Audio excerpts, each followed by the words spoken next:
Temptation is more than the urge to do wrong. It's that quiet moment when desire steps into the room and looks your purpose in the eye. It's the whisper that tests whether desire or discipline rules the heart.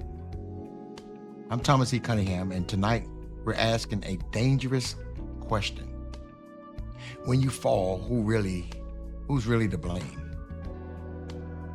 The serpent, the enemy, your circumstances, your past, other people, or you? If you ever found yourself saying, "It's not my fault," this conversation is going to challenge you. Because taking ownership is the first step to freedom, and the blame shifting is keeping you stuck. We want to talk about it tonight. Stay right.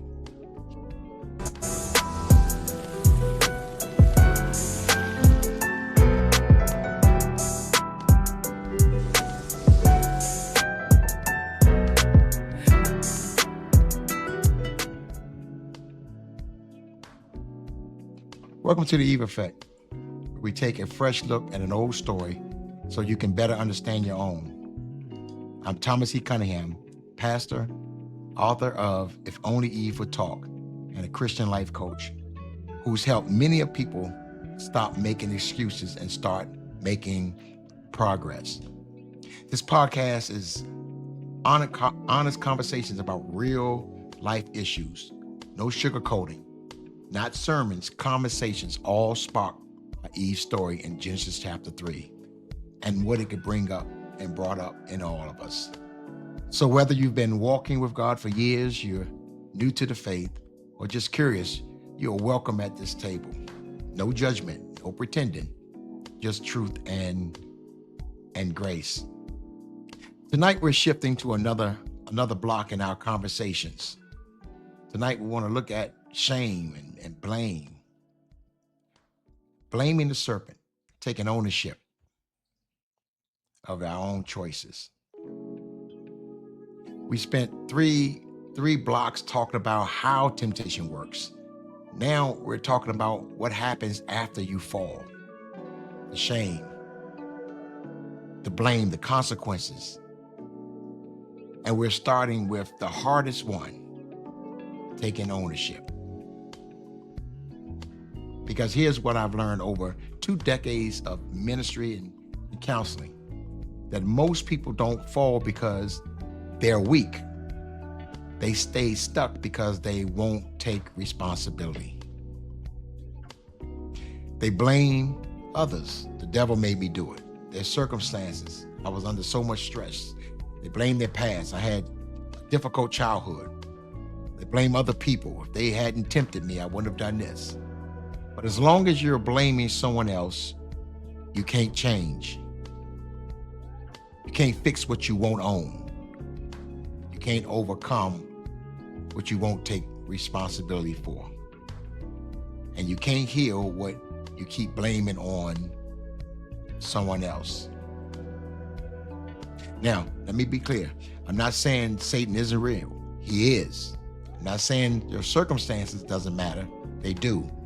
I'm not saying your past doesn't affect you. It does. But here's the truth that will set you free. Like Eve's situation, the serpent can tempt you, but he can't make you sin. He can tempt you, but he can't make you sin. So let me see who decided to come and sit at the table on this Thursday evening with me. If you are sitting at the table, send me a fire emoji. I see a few fire emojis.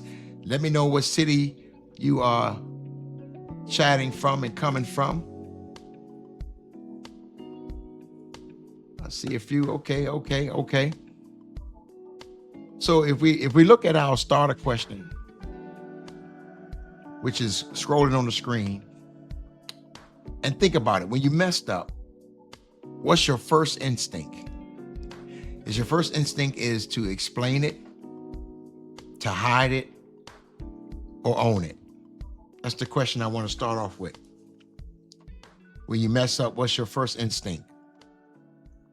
Is the first instinct is to explain it, hide it, or own it. I love to hear your comments. Good starter question. Explain, hide, or do you own it? Good to see some people are coming and sitting at the table. Look at the question we want to talk about tonight. When you mess up, what's your first instinct? Drop a word in the chat. What will be your first instinct? Okay. Explain. All right. I like that. Own it. Sometimes you have to sit in your mess ups to learn, I think. Okay, I like that. I like that. All right, I like that.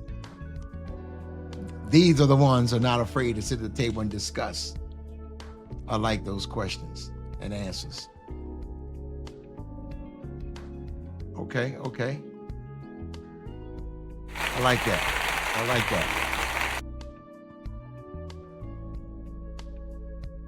Here's the thing we want to look at in our conversation. Your circumstances can make it harder, but your circumstances, they don't force you to fall. Your plans and your past can influence you, but it doesn't define who you are. At the end of the day, you make the choice. And until you own that choice, you're powerless to make a different one.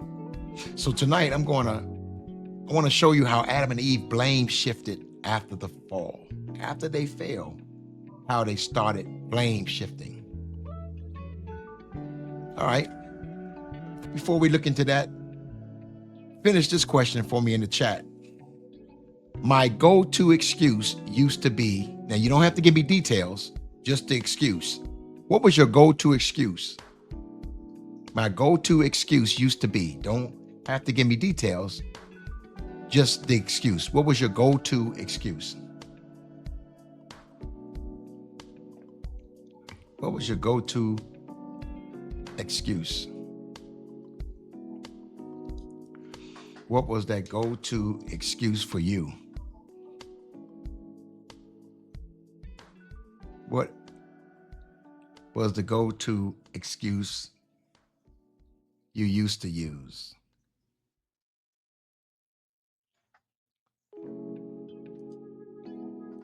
Okay. I'm going to put some of these answers so that we all can see it. I think they're good. My go-to excuse used to be, it wasn't that bad. I like that. I like that. See, what had happened was, I like that. Finish the sentence in the chat. My go-to excuse used to be, you don't have to give me details, but what was your go-to excuse? It wasn't my fault. Okay. I like that. We're going to have some fun tonight. It was a mistake. I like that, CC. It was a mistake. I like that. My go-to excuse used to be. Which do you think is scarier for you? Owning your choice with God or with people? Which is more scarier? Owning your choice with God or with people? I got some questions for you tonight. I think we ought to ponder on. Which is scarier? Owning your choice with God or with people? Drop God or people in the chat. And if you're brave, tell me why. If you're brave, tell me why. Which is scarier for you? Owning your choice with God or with people? All right, someone say with God for sure. Drop God or people in the chat. Okay. If you're brave, tell me why. Owning my choice with God. Okay. Because he knows everything I'm thinking behind the scenes. I can't leave anything out. With people, I can still hide things. Okay, I like that. I like that. Don't want him to be disappointed. All right. Someone said God because these folk ain't on his level. I like that. Okay. All right. Which is scarier? Owning a choice with God or with people? Some people are scared to live up to their fault or failure with people. Some think it's more harder and more scarier with people than with God. Let's talk about this tonight. I want to bring to the table some levels of ownership, and then how we can move from victim to victor based on what we see in the garden. So before we dive into Genesis chapter 3, I want you to think about this.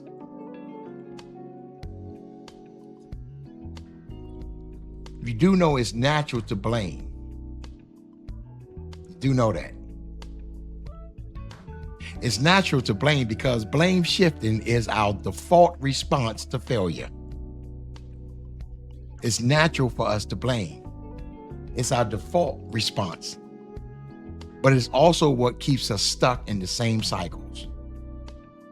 Because if it's always someone else's fault, you'll never fix your problem. Think back to Genesis chapter 3. And if we look back at it, we can watch and we can listen to the first blame shift in human history. The first blame shift in human history starts with Genesis chapter 3, around the 11th verse through the